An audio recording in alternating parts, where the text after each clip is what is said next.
সম্মান দেওয়ার মালিক একমাত্র আল্লাহ। এই ভাইটা একজন পরিচ্ছন্ন কর্মী, মক্কা শরীফে উনি পরিচ্ছন্নতার কাজ করতেছিলেন। তো ওইসব জায়গাতে অনেক হাজিরা আসে, বয়সালা হাজিরা আসে, তারা অনেক কিছু হাদিয়া দিয়ে যায়। তো একজন হাজি ভাই তাকে হাদিয়া দিচ্ছিল, জায়নামাজ হাদিয়া দিচ্ছিল। তো উনিও নিচ্ছেন, সাথে আরেকজন হাজি হাত বাড়াইছিল, ওনার জায়নামাজ শেষ হওয়াতে উনি তাকে দিতে পারেন নাই। তো পরিচ্ছন্ন কর্মী যে আবু বকর নামের এই ভাই কী করছে, সে যেটা তাকে দেওয়া হয়েছিল সে পুরো অন্যকে এটা দান করে দিচ্ছে।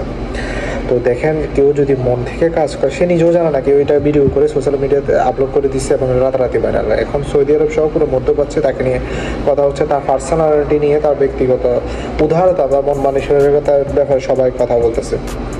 দেখেন, ভাইটা নিজেও জানতো না, কারণ আল্লাহ তাআলা কাকে যে কখন কীভাবে সম্মানিত করেন এটা সবই তার ইচ্ছা। কিন্তু আপনি যদি কোনো সৎ পথে থাকেন, যদি কাউকে মন থেকে কাউকে সহযোগিতা করেন, নিশ্চয়ই আল্লাহ তাআলা এর উত্তম প্রতিদান দেবেন।